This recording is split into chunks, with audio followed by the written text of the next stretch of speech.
Le doy la bienvenida y le agradezco que esté aquí al doctor Enrique Dussel. El doctor Enrique Dussel, bueno, pues como sabemos es un muy querido y reconocido académico, doctor en historia, filósofo, teólogo y bueno, alguien que ha que ha estudiado y publicado cosas centrales respecto a América Latina. Desde todos los puntos de vista es importante escuchar una voz como la de Dussel en un momento como el que estamos viviendo. Así que bienvenido, don Enrique, gracias por estar aquí esta mañana en este estudio. Bienvenido a este programa, ¿cómo está? Muchas gracias.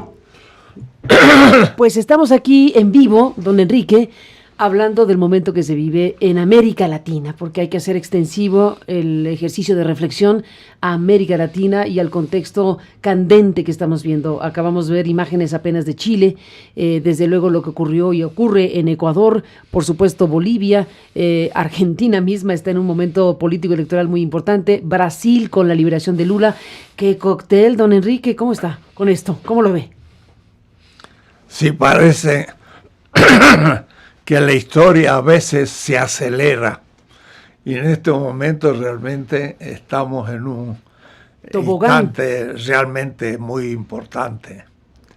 Estoy a disposición para que me preguntes. Y este momento, sí, por supuesto que de eso se trata, don Enrique, y este momento muy importante, ¿de qué está hecho? ¿Cómo entender el tipo de tensiones que hoy estamos viendo? Hay aquí fuertes tensiones políticos, sociales, electorales, y la definición o redefinición justamente de la región, de qué va a ocurrir con una América Latina que ha vivido en las últimas décadas gobiernos de cierto tipo en los 90, gobiernos de otro tipo en los años posteriores, y hoy hay una tensión precisamente en los perfiles de gobierno y en las disputas en la sociedad.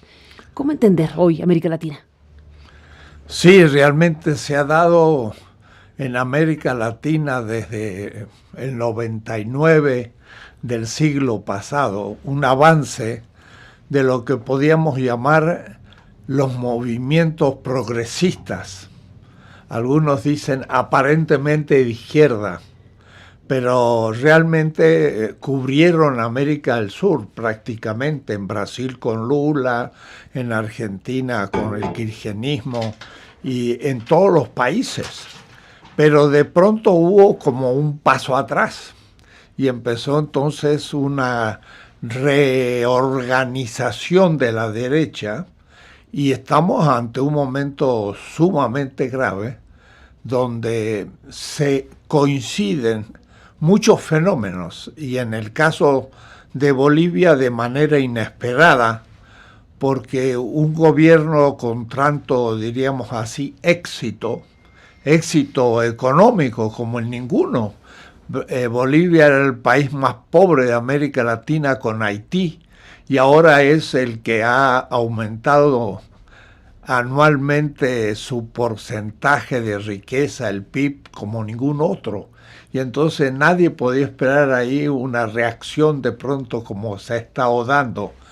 Pero entonces es necesario pensar muchos temas nuevos, realmente que no se habían hecho objeto. El primero sería cómo reacciona un sector de clase que, habiendo estado en la pobreza, gracias al éxito de estos gobiernos así progresistas, de pronto ingresan a una especie de clase media y entonces ya tienen otras aspiraciones, ya no es salir de la pobreza, sino no habiendo del todo observado el tema que me gustaría indicar del cambio de subjetividad, sino reincidiendo en la misma manera de interpretar el mundo que el capitalismo neoliberal. Hay una cierta subjetividad consumista que ahora quiere ya no contar solo gobiernos de izquierda, sino que cree que ciertos proyectos más bien tradicionalmente de derecha pudiesen solucionar sus nuevas aspiraciones. Y entonces uno dice, ¿cómo es posible que en Bolivia haya ganado, de todas maneras ganó, Evo Morales, que lo tenemos ahora en México con el vicepresidente Álvaro García Linera, ¿cómo es posible que solo ganó con el 10%? Podría haber ganado mucho más. ¿Qué se ha dado ahí? Entonces, es todo un problema de observar, y que un teórico brasileño,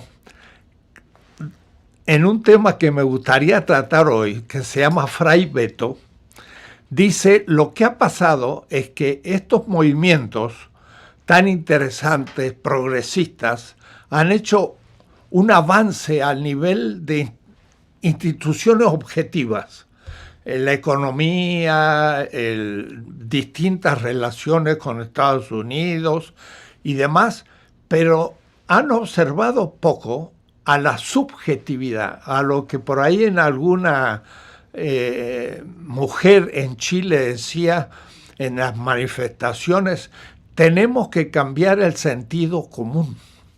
Y esto es algo que hay que tomarlo muy en serio para el presente y el próximo futuro.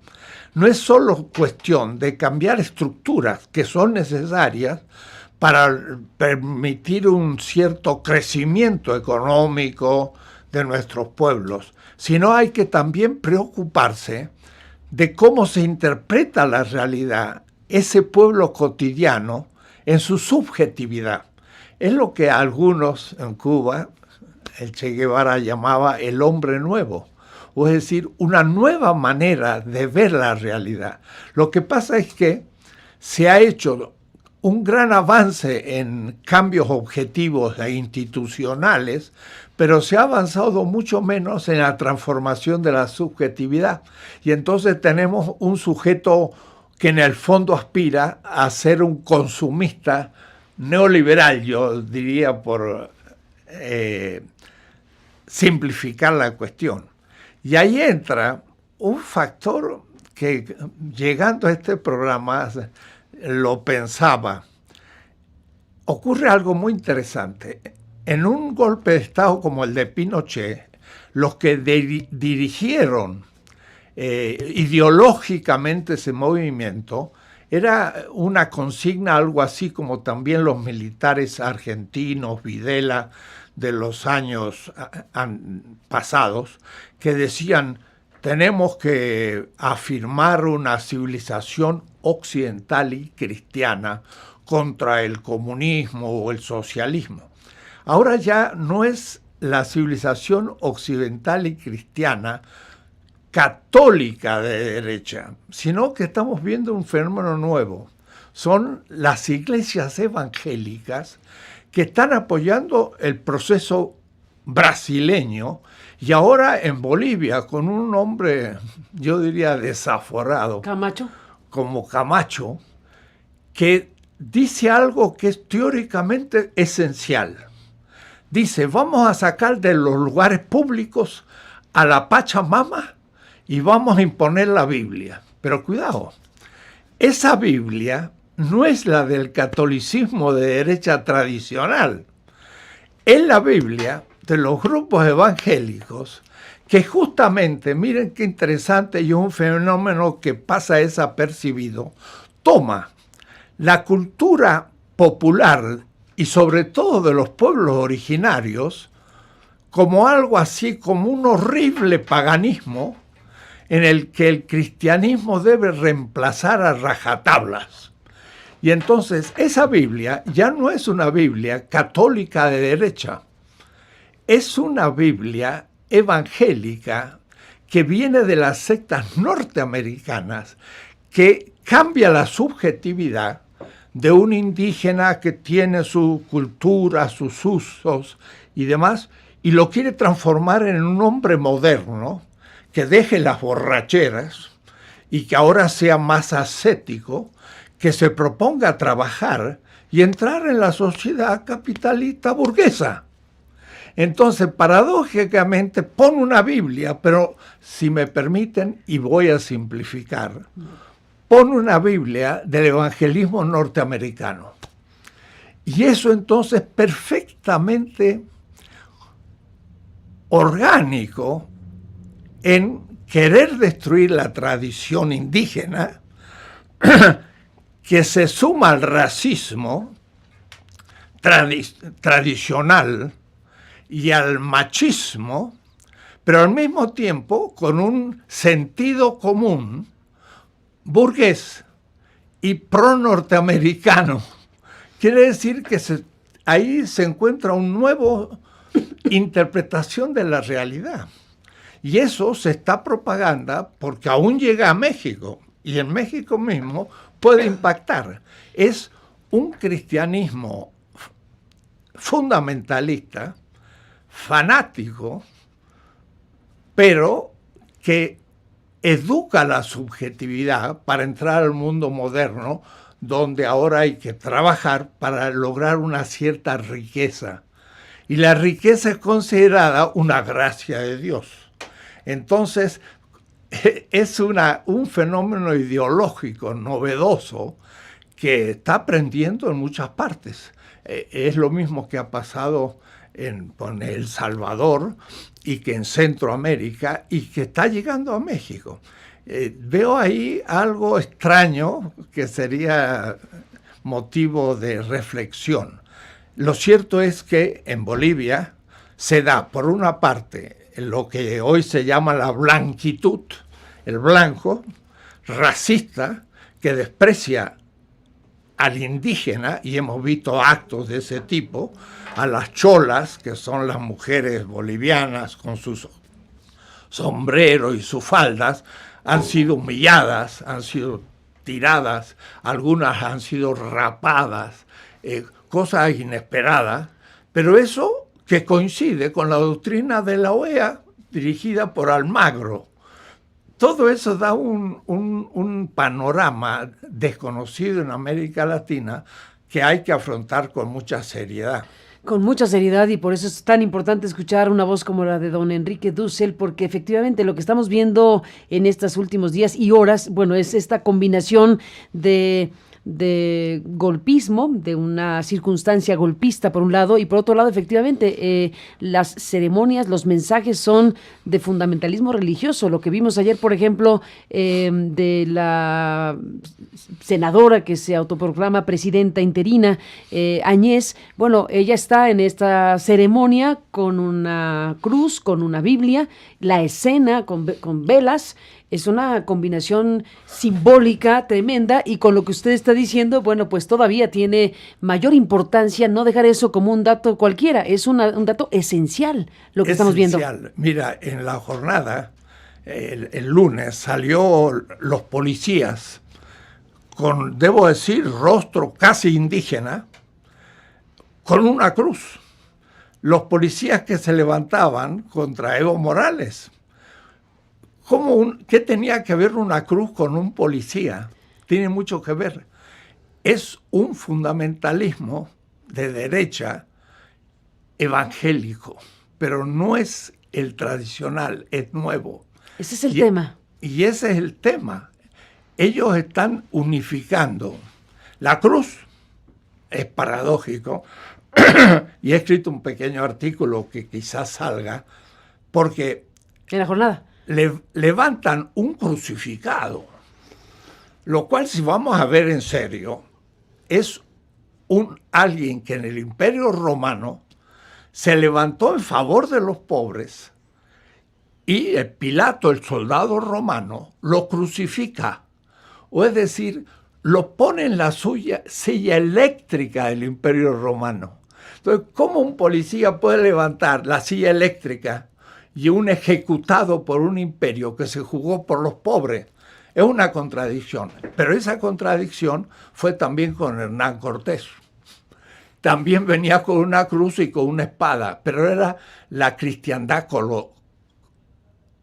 diríamos así, la cristiandad española, católica, mientras que ahora es una cristiandad también, porque toma el cristianismo como fundamento, pero ahora extrañamente burguesa, capitalista y neoliberal. Entonces yo diría, el intelectual tradicional no tiene categorías para poder trabajar este tema. Son nuevas categorías y que surgen de una realidad colonial que en Europa mismo y en Estados Unidos no pueden interpretar. Es decir, nos encontramos desválidos de categorías teóricas para poder encarar esto. Ahora, yo creo que sí tenemos esas categorías. Y voy a dar un ejemplo. En el año 95, yo estuve en La Paz, personalmente. Di un curso en la Universidad San Andrés. Era sobre Marx. Y estaba abarrotado, 700 estudiantes. En medio de la semana, el rector me concedió un doctorado honoris causa. Por eso soy doctor en la Universidad de San Andrés de La Paz. Pero en el año 95, y en el Alto, que es donde está el pueblo, arriba de La Paz, a 4.000 metros, me invitaron a dar unas charlas, conferencias, y el grupo que me acogió se llaman Los Ponchos Rojos. Y después de mis conferencias me invistieron de poncho rojo. Es decir, soy un poncho rojo. ¿Y eso qué boliviano. significa? Son aymaras que tienen sus tradiciones bien recordadas, pero que son gente de choque. Gente que ahora se lo ve en La Paz, que yo veía un vídeo que dice, ahí avanzan los panchos rojos y vienen armados. Esa gente está en La Paz. Y esa gente fue la que, en largo proceso, al fin impusieron a Evo Morales.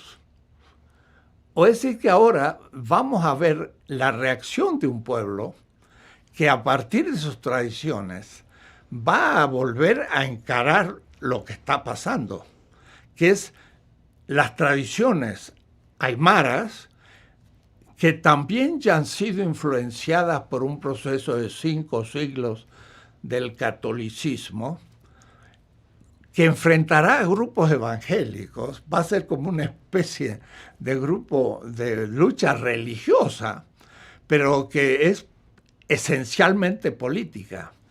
Y eso explica otra cuestión, que es la teología de la liberación. Porque la teología de la liberación es cristiana, pero se apoya justamente en los pobres y en sus tradiciones contra los ricos. O es decir, levanta como consigna la que tuvo el fundador del cristianismo en serio.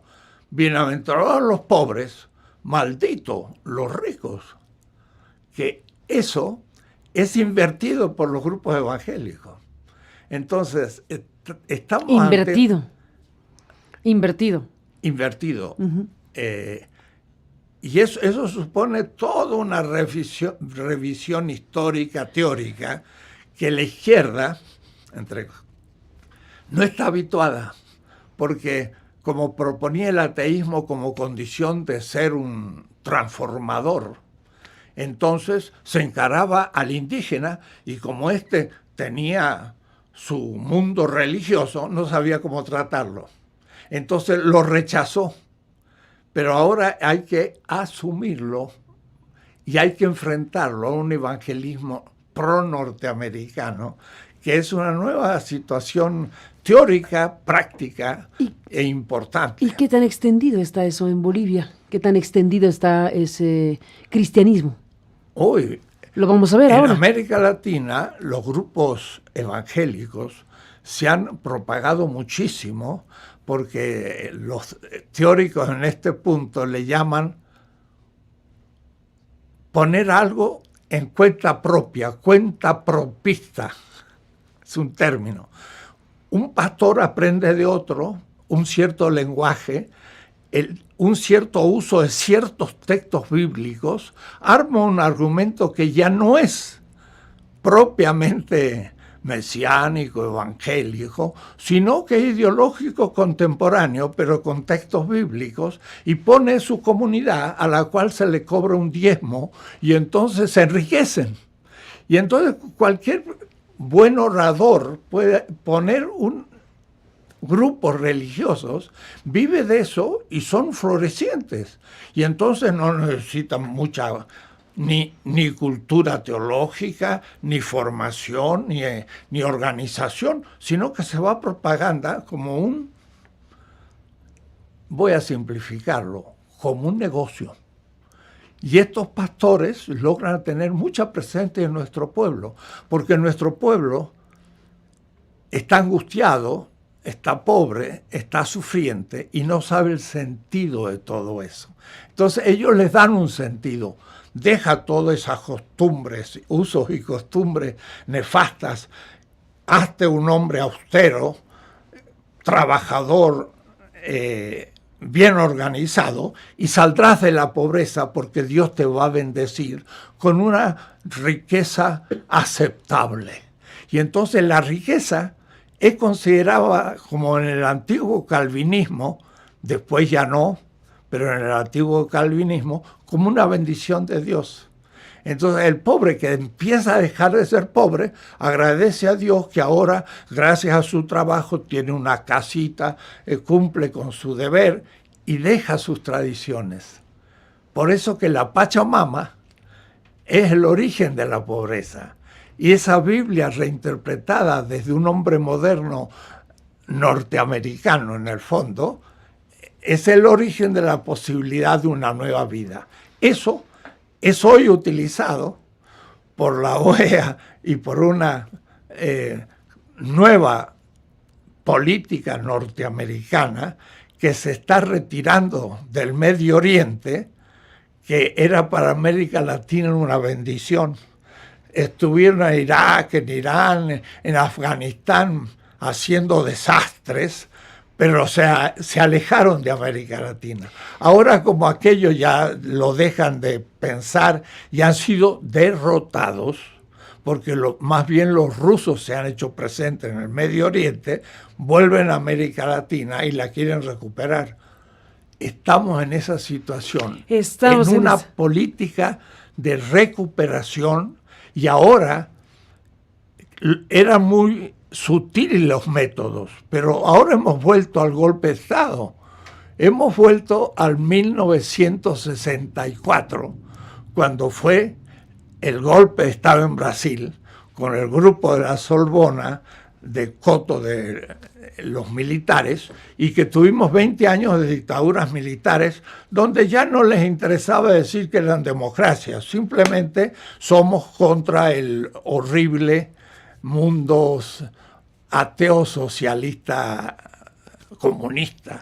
Ahora el enemigo ya se disfraza de otra manera, pero es el primer golpe de Estado después de El Salvador, ya son dos.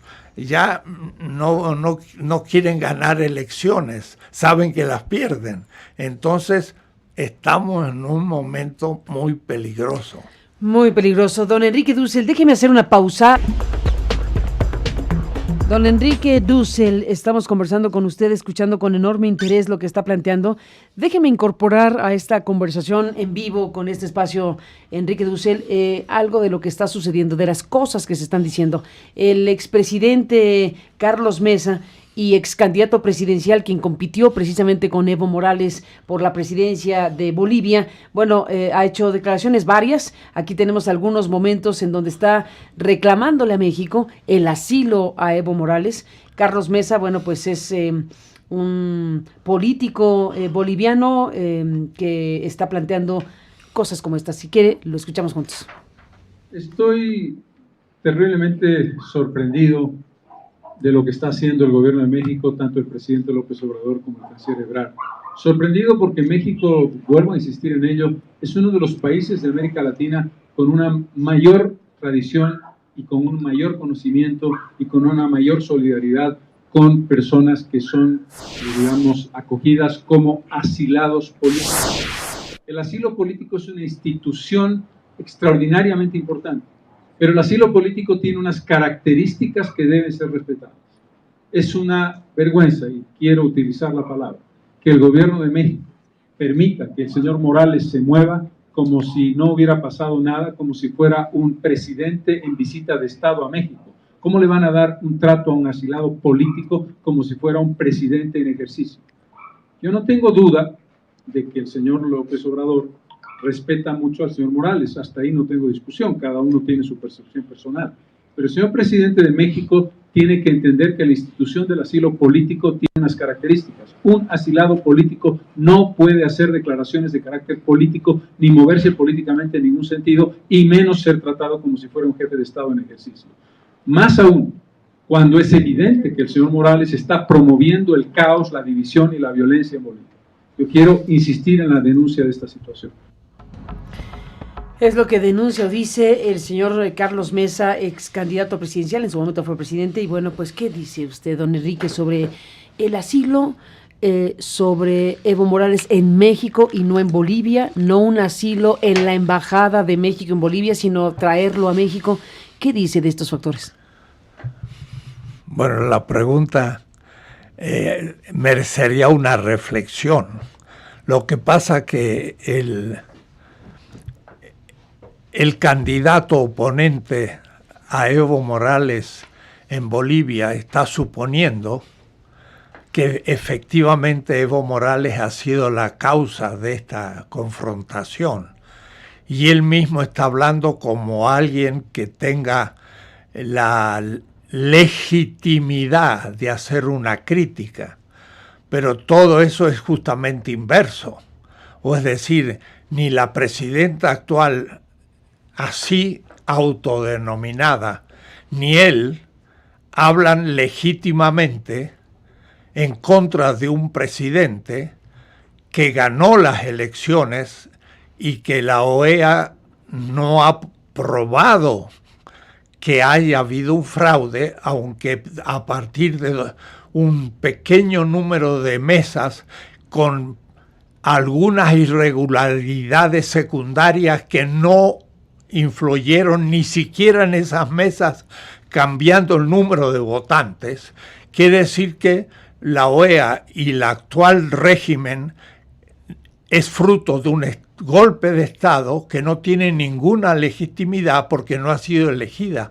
Él parecería hablar en nombre de un poder establecido, mientras que es nada menos que la voz de un poder ilegítimo porque no ha sido elegido ni representa la mayoría del pueblo. Entonces está recriminando a alguien, una persona que ella es la que debe ser recriminada.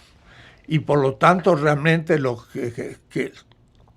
que se ha hecho es salvar la vida de un presidente que ha sido injustamente atacado, que no ha querido que se derrame sangre, que ha ganado una elección, nadie lo ha realmente podido probar que no la haya ganado, y por lo tanto estamos en una aparente propuesta legalista del candidato derrotado, de que ahora viene a criticar a México de que no está haciendo un uso lícito de esa figura jurídica de dar asilo a un extranjero.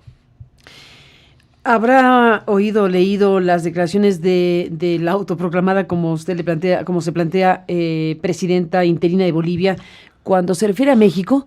Dijo: me dan pena los mexicanos. Me dan pena los mexicanos, asumiendo que López Obrador es un socialista, así le llama, y diciendo que los socialistas, como el caso de Evo Morales, utilizan instrumentos o mecanismos democráticos para perpetuarse en el poder y para hacer todo lo que ocurrió en Bolivia, y por eso dice: me dan pena los mexicanos. Si quiere, le escuchamos, porque es una de las declaraciones que ha hecho esta persona, que al final de cuentas está encabezando un proceso golpista de esta naturaleza. Y se refiere a México, desde luego criticando a México por asilar a Evo Morales, pero con este tono en donde dice: ojalá que no les pase lo que le pasa a Bolivia o lo que le pasó a Bolivia. Déjeme que escuchemos juntos, si le parece, don Enrique, esta declaración. A mí me da mucha pena los mexicanos, porque de algo de lo que nosotros queremos salir, ellos decidieron entrar. Ojalá que México, ojalá que los mexicanos no pasen estas situaciones tan desafortunadas que hemos pasado nosotros solamente por reclamar el hecho de vivir en democracia y libertad, solamente por querer reclamar el hecho de que se respete el voto nuestro cuando vamos a las urnas. Yo espero que México no pase por todo lo que hemos vivido nosotros durante este tiempo. Así plantea las cosas la Sí, señora realmente uno Áñez. queda un poco atónito, queda uno desconcertado en esta absoluta inversión del sentido de las cosas.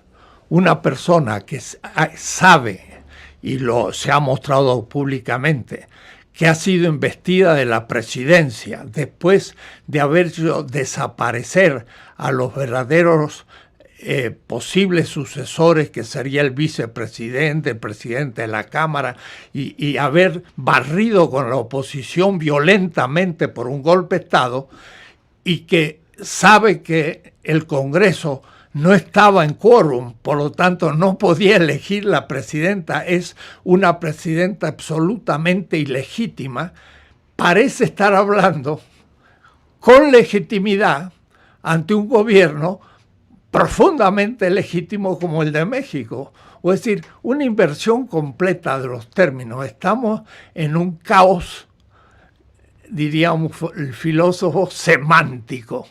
Se trata de dictador a un demócrata y habla un dictador en nombre de la democracia. Hemos invertido todo. Ahora, eso es lo que ha hecho Almagro desde el primer día, y lo que está haciendo la OEA, reconociendo a este gobierno, que no es reconocible porque realmente no es legal, ni siquiera desde un punto de vista del sentido común. ¿Qué tipo de cosa puede venir, Enrique Dussel, cuando Áñez plantea que va a convocar a elecciones? Y entonces puede que, de lo que se está tratando es de crear una circunstancia donde se organicen de nuevo unas elecciones, en lo que hay que imaginar varios escenarios. ¿Qué ponemos en el mapa, don Enrique? Con un proceso electoral que se pueda organizar de la mano muy probablemente de la OEA. No sabemos qué va a plantear la ONU, que ese sería el territorio más apropiado de colaboración internacional, pero en este momento no sabemos qué está planteando la ONU sobre esta posibilidad en Bolivia, pero imaginemos que se convoca elecciones, como se ha anunciado, y que la OEA participe para organizar esas elecciones. ¿Qué tipo de cosa puede suceder ahí? Bueno, como estamos en un horizonte absolutamente ilegal y sin legitimidad, pueden pasar muchas cosas, entre ellas que primero el propio MAS, el partido de Evo Morales, sea decretado no válido para presentarse a las elecciones. Por supuesto, tampoco lo podría hacer un vicepresidente como García Linera. Ellos van a eliminar desde el facto del golpe, bajo la autoridad de los militares, una elección a modo. Van a eliminar a la oposición y van a presentar entre los que estén de acuerdo con el golpe a elegir alguno. Ahora, eso no va a ser una elección, es una especie de escenario construido para intentar lograr una legitimidad que ya no lo lograrán nunca porque han partido de un golpe de Estado. Ese es el escenario que se anticipa por la forma en que están ocurriendo las cosas. ¿Hay cancha y espacio para imaginar una nueva elección, sí democrática, sí legítima, en donde participen todos los que tengan que participar? El propio Evo Morales, prácticamente horas antes del golpe, aceptó la posibilidad de nuevas elecciones. Después de la observación de la OEA y de la auditoría que aceptó vinculante de la OEA y todo este proceso en donde él, en algún punto previo a lo que sería su renuncia, dijo: estoy de acuerdo con nuevas elecciones. Veamos ese escenario. ¿Hay espacio para una elección en donde participe algún ente internacional? Pienso la ONU, pienso otro tipo de figuras internacionales que colaboren a reconstituir el orden constitucional y plantear una elección en donde se pueda salir razonablemente victorioso en un proceso que restituya los ejes principales de la democracia y que compitan y que gane quien decida la mayoría boliviana. Sé que es el mundo ideal, eso lo planteo porque hay que decir que eso es lo deseable. Yo no creo en absoluto que haya condiciones democráticas de una nueva elección. Va a estar condicionada por el golpe de Estado, la presencia ilegítima y violenta de los militares, y por lo tanto lo que salga de ahí va a ser una especie de teatro para querer justificar la legitimidad, como pasó en la época de las dictaduras. Durante 20 años América del Sur y Centroamérica estuvo en una etapa de autoritarismo no democrático, pero también se elegían los presidentes y estos pues eran apañados por los grupos que efectivamente ejercían el poder, pero desde la fuerza militar de la violencia. De tal manera que el próximo futuro de Bolivia es o que el pueblo realmente enfrente esta dictadura y la derrote, o pues presagiamos una etapa triste de dictadura en Bolivia y no habrá más justificación democrática. Sabemos que la palabra democracia ha perdido absolutamente sentido. Es demócrata el que está de acuerdo con el enemigo, y en este caso Estados Unidos, y no es demócrata el que pues está contra mí, y lo demás ya no tiene ningún significado. La palabra es falsificada. Enrique Dussel, otro escenario. El presidente, Evo Morales anuncia su renuncia públicamente, presenta su carta de renuncia, pero como no hay sesión del Congreso, no ha sido aceptada ni rechazada. Por lo tanto, hay un limbo. Entonces, otro escenario posible es Evo Morales regresando a Bolivia si se logra constituir este Congreso de mayoría del MAS, que le rechace su renuncia en un escenario y que él entonces vuelva a Bolivia como presidente. ¿Ese escenario también existe? Creo que es muy difícil ese escenario y sería fruto de un levantamiento del pueblo boliviano contra la dictadura militar que ya está establecida. ¿Qué es lo que usted acaba de plantear como una posibilidad? Podría ser una posibilidad, no hay que tampoco a veces ser tan optimista que pudiera darse, pero conociendo al pueblo aymara, que no es lo mismo que el quechua, que es un pueblo muy resistente, un pueblo muy luchador en el sentido cotidiano de la palabra, pero también en el sentido militar, hay que ver con cuidado qué pasa en los siguientes días y qué posibilidad de algún arraigo tenga este gobierno puramente apoyado en la fuerza. De tal manera que todavía lo de la elección pasa después del sedazo de lo que va a acontecer en los próximos días. Que no deseamos, pero que haya una fuerte posibilidad de que haya mayor violencia si vemos escenas, por ejemplo, como la de un grupo de bolivianos que habrá visto ese video que se ha difundido muchísimo, que va gritando ahora sí guerra civil en apoyo a Evo Morales, y no es uno o dos, es un grupo importante.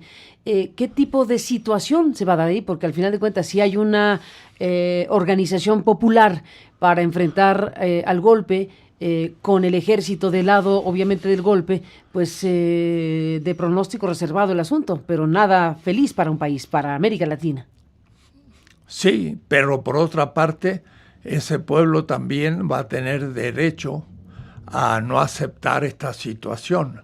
Hay que ver que los mineros en la tradición boliviana son gente que usa la pólvora, y ponía a jaque cualquier ejército, les tiraba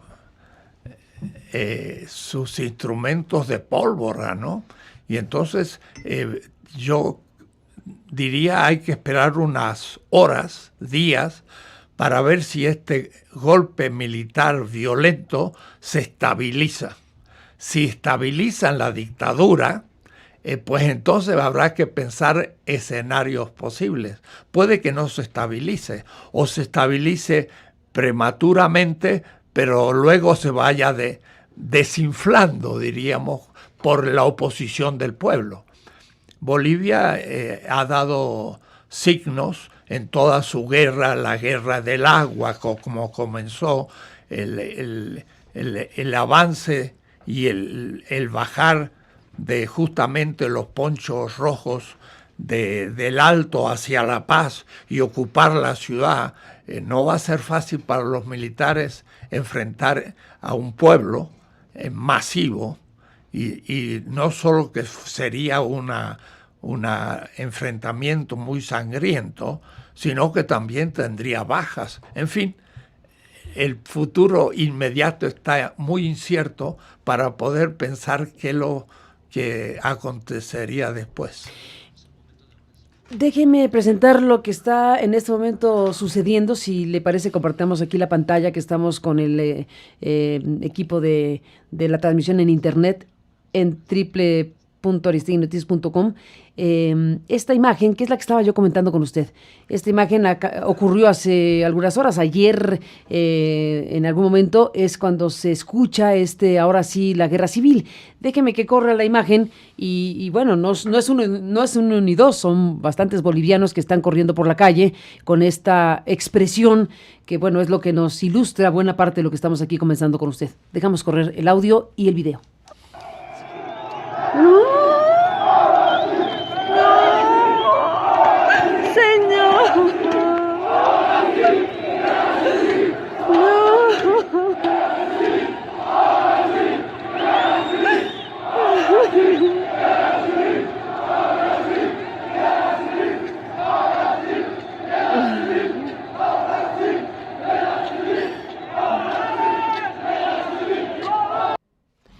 Pues esto es lo que varios cibernautas capturaron en imágenes desde las ventanas.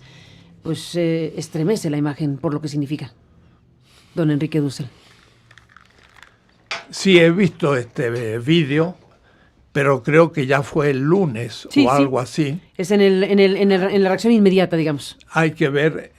Han pasado la semana. ¿Cómo continúa esto? Digo,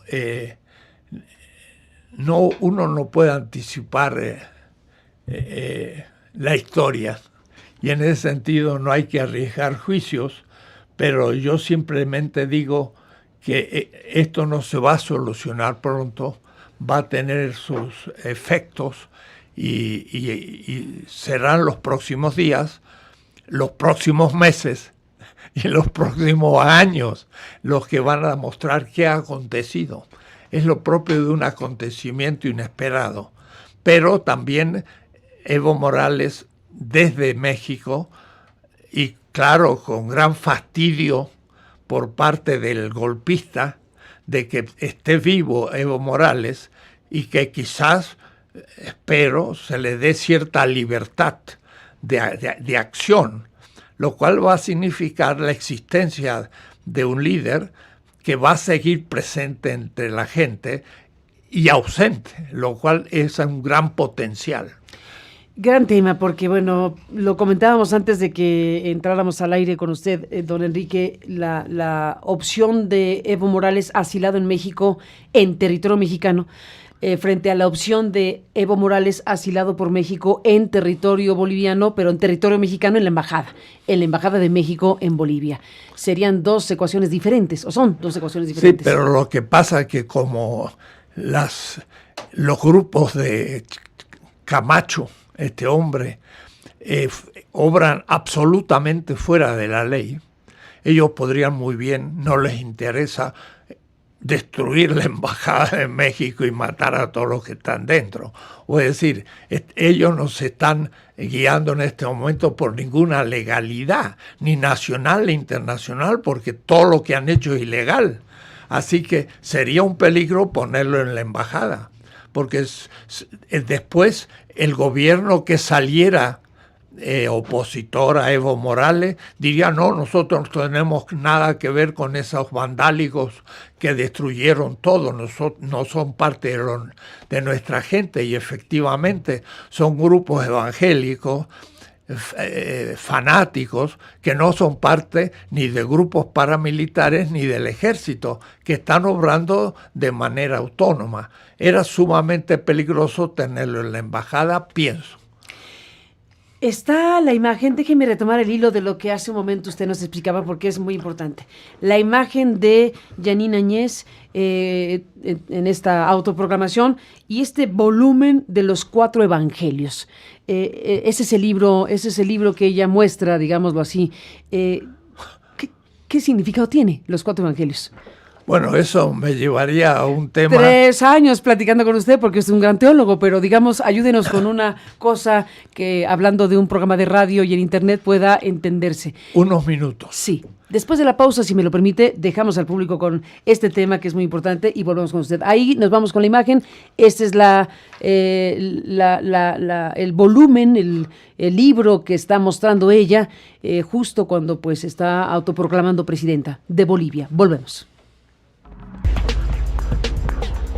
Bueno, regresamos esta mañana con el doctor Enrique Dussel, con esta fascinante conversación, porque usted está poniendo los ejes de un debate indispensable en Bolivia y en América Latina y en el mundo, porque está usted hablando precisamente de este fenómeno en donde se trastoca, digamos, en este caso el tema del cristianismo, esta inversión, como usted dice, al final de cuentas, en donde se ven cosas como las que le propongo escuchemos ahora con usted, de estos días y horas y minutos que están viviéndose en Bolivia. Y es importante decirlo así, porque cada día, cada hora y cada minuto va definiendo lo que va a ocurrir en este país.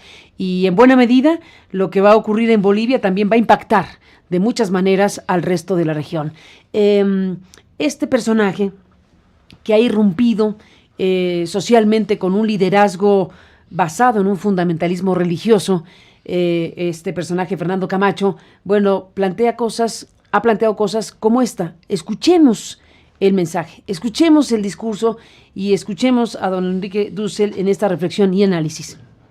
Lo que se ha dicho, la Biblia está volviendo al Palacio de Gobierno. Nunca más volverá a la Pachamama. Hoy Cristo está volviendo aquí al Palacio de Gobierno. Bolivia es para Cristo. Padre eterno, en el nombre de Jesús, te damos las gracias, Señor, porque tu palabra se ha cumplido. Tú has dicho que tú lo vas a cumplir y lo has dicho, Señor. Hemos confiado y hemos creído aquí en tu Hijo, Señor, aquí en Luis Fernando, Señor, quien tú lo has levantado como un David que se ha defendido contra Goliat. Y hoy hemos dado la piedra, esas tocadas para ganar al Goliat. Te agradecemos, Señor, en el nombre de Jesús. Amén, amén, amén. Uno de los seguidores de Luis Fernando Camacho que está repitiendo exactamente lo que ha planteado el personaje. Don Enrique Dussel.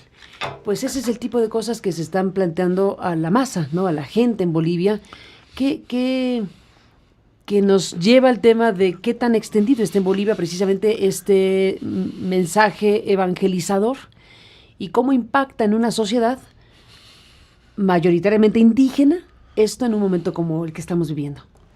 Sí, le comentaba de que este tema es para muy antiguo, programas. Muy antiguo, tiene siglos, pero hoy explota políticamente en América Latina. Ese hombre con la Biblia en la mano diciendo que Cristo por fin va a reinar y no la Pachamama, no se da cuenta de que está diciendo algo sumamente claro, pero es necesario tener las categorías para interpretar lo que dice. Si no, parecería que está hablando de un Cristo que es de todos los cristianos, católicos, luteranos, presbiteranos, y no, es un Cristo de grupos evangélicos muy particulares. Pero hay que entender esto. El cristianismo primitivo en los 3 primeros siglos se levantó desde los pobres del imperio, desde los esclavos. Y por eso que el llamado fundador del cristianismo, el Mesías, el Cristo significa Mesías, proponía justamente la dignidad de igualdad de los más pobres y aún los esclavos. Pero esta comunidad, que al origen era puramente judía, y que después fue descubriendo su originalidad, enfrentó al Imperio Romano desde los pobres y por eso entonces no pudo, y es importante, adorar a un Dios que unificaba a todos los romanos, que era el sumo pontífice, y así se llamaba, el sumo pontífice romano. Pontífice significa el puente entre los hombres y los dioses era el emperador. El emperador era hijo de Dios y Dios.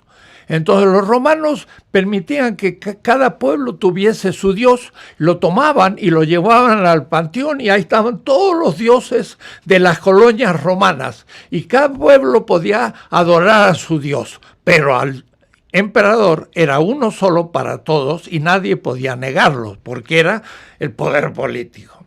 Los cristianos que se jugaban por los esclavos y los pobres no podían adorar al emperador porque creían que había un Dios otro que todo Dios. Eran ateos de todos los dioses romanos y iban a los circos acusados de crimen político por no adorar al Dios romano que era el emperador. Iban a los circos acusados de ateísmo. Esto fue en los 3 primeros siglos, pero después llegó justamente Diocleciano, dividió el imperio en 4 partes. Uno de esos césares era Constantino, y para vencer a los otros 3 descubrió que en Turquía y en la región oriental estos mesiánicos que se llamaban cristianos eran mayoría ya. Entonces hace un pacto con los cristianos y le dice: yo les voy a dar la libertad al imperio si luchan conmigo. Y entonces Constantino, ayudado por los cristianos, vence a sus 3 césares y se transforma en el emperador romano y hace la capital en Constantinopla, que fue la primera ciudad cristiana. Los cristianos, sin darse cuenta, empezaron a invertir el cristianismo, porque de estar en contra de un imperio esclavista, ahora va a ser fundamento del imperio romano y va a ser el Sacro Imperio Romano. Produjeron una inversión.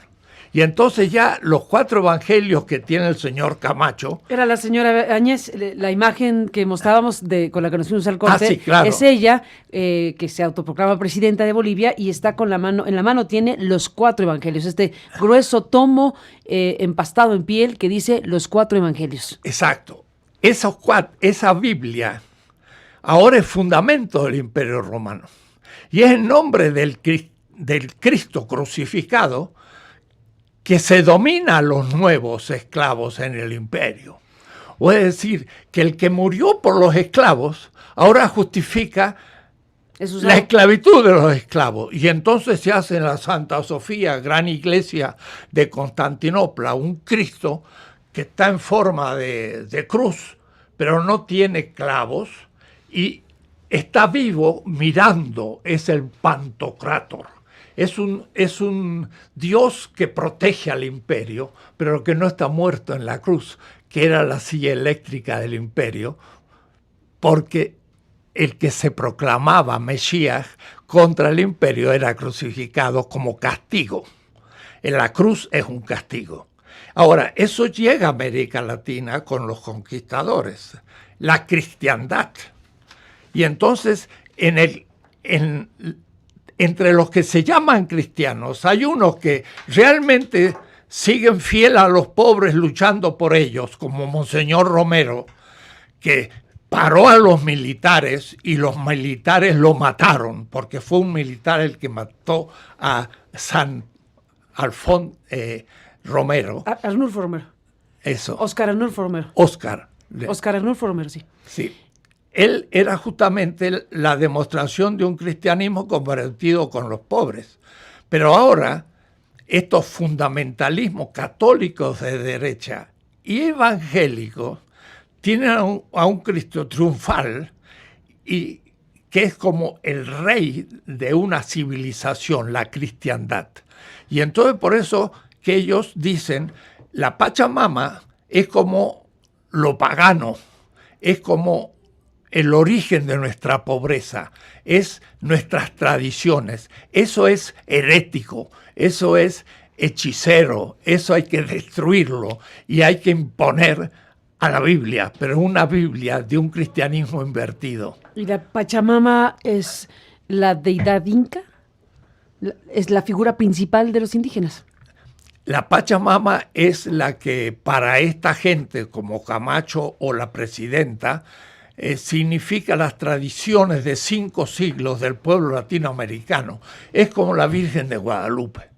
La Virgen de Guadalupe también hay que interpretar por qué fue la bandera de Hidalgo, la bandera también de Zapata y de César Chávez entre los agricultores de California. Es la Pachamama, pero hecha cristiana, y bueno, sería otro tema para manifestar.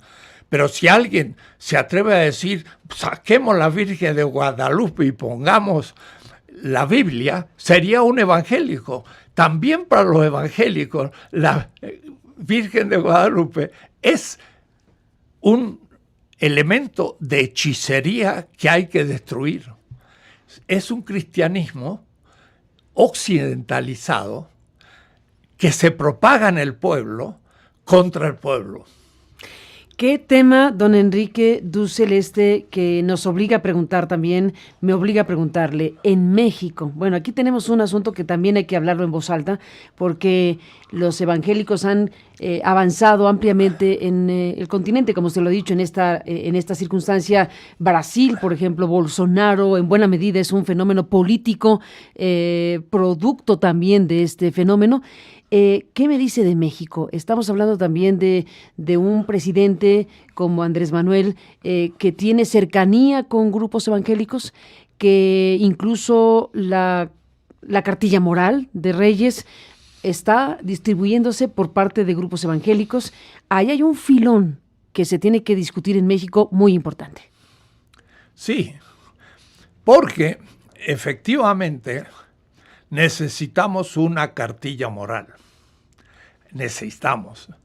Más, me he atrevido a escribir un texto corto de 40 páginas hacia una nueva cartilla ético-política, donde tomo la de Alfonso Reyes, que fue un gran escritor y un gran intelectual, pero es una cartilla para una época y con las categorías de su época, que no es de ninguna manera vigente.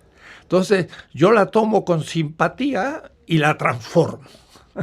Y digo, esto me parece que es más actual, porque necesitamos enseñanza de la ética en México. No se enseña en ningún lado, ni en la primaria, ni en la secundaria, unos cursitos de ética axiológica o de los valores en la prepa, y después en la universidad nada. Entonces queremos que no haya corrupción, pero ¿dónde enseñamos ética? En ningún lado. Y entonces pues es lógico que la gente se corrompe. Y una cosa, hay semejanza entre el motivo de la corrupción y los grupos evangélicos, porque los dos piensan de que la riqueza es un don de Dios. Los dos. ¿Los corruptos y los evangélicos? Los que se corrompen es porque tienen el proyecto de estar en la riqueza, sea como sea. Y claro, su Dios es el dinero.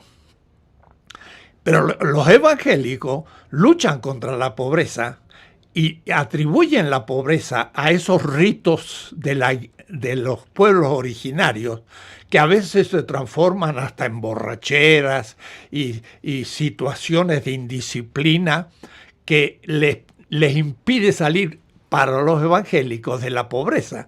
Entonces lo que hay que hacer es negar las tradiciones de los pueblos originarios, transformarse en un sujeto moderno, ser disciplinado, trabajar, ganar su salario de obrero, no ser ordenado y respetuoso de las leyes, y así lograr pasar de la pobreza a la clase media y ser un consumista neoliberal. Esas dos cosas van juntas. aunque no parezca. Habría que ir más despacio para mostrar todo esto. Entonces sí, necesitamos una cartilla moral. Pero esa cartilla, porque es política, tiene que repartirlo el partido político, si es que se quiere repartir, que apoya al presidente. O es decir, el que tendría que estar repartiendo la cartilla, pero una cartilla más actualizada, es Morena, y no un grupo religioso que da la cartilla con una mano y con la otra hace una propaganda para una comunidad evangélica de barrio que da esta teología de la presidenta, así pretendida presidenta de Bolivia, porque esos 4 evangelios son fundamentalistas y no son los evangelios del fundador del cristianismo. Se interpreta inversamente a su contenido. Todo lo que estoy diciendo no es tan fácil, es difícil. Hay que tomarlo muy despacio, pero alguna vez tenemos que tomarlo porque estos temas están siendo actualísimos, no solo en América Latina, también lo son en el Medio Oriente. También hay un pensamiento islámico fundamentalista, que es el que deviene contra el Corán violento. Pero también hay una Biblia hebrea de los profetas de Israel tomada por el sionismo y transformado en un racismo antipalestino. O es decir, estamos ante fundamentalismo religioso que hay que saberlos definir políticamente para tomar esto. Y Trump es el mejor ejemplo de eso mismo. Él es un fundamentalista cristiano que también cree que la riqueza es un don de Dios. Y eso lo creen muchos americanos. Pero no están de acuerdo directamente con un hombre dictador o insano o desconcertante como Trump, sino que coinciden en cierta visión del cristianismo que es la misma que el señor Camacho en Bolivia y la nueva presidenta que pone los evangelios, pero no los ha leído. Porque si lo leyera va a recordar, yo estuve 2 años en Israel y trabajé en un kibutz junto a donde el fundador del cristianismo dijo, bienaventurados los pobres, que era por la región de Cafarnaúm junto al lago Tiberias. Un tal Yeshua, Mesías judío, dijo, bienaventurados los pobres. ¿Y cómo puede poner ese evangelio que dice bienaventurados los pobres, masacrando a los pobres aymaras y humillando a las cholas indígenas, rapándolas y tirándolas? Eso es una contradicción, pero ellos no se dan cuenta. Están dentro de un mundo ideológico. Y lo peor, que los propios militares o aceptan ese evangelismo o un catolicismo de derecha que fue el que impuso Pinochet en Chile. También coinciden, porque los dos aceptan el capitalismo como una bendición de Dios. Ni más ni menos, esta es la mirada, la revisión que hace don Enrique Dussel esta mañana, cosa que le agradezco, don Enrique. Bueno, nos ha dejado aquí pues asombrados de la cantidad de cosas que ha planteado y que nos llevan a una obligada reflexión, revisión del tipo de asuntos que estamos viviendo en estos momentos. Así que, pues vuelva pronto, ¿no? Lo invitamos. Vuelva pronto, don Enrique. Le aprecio mucho que esté aquí esta mañana.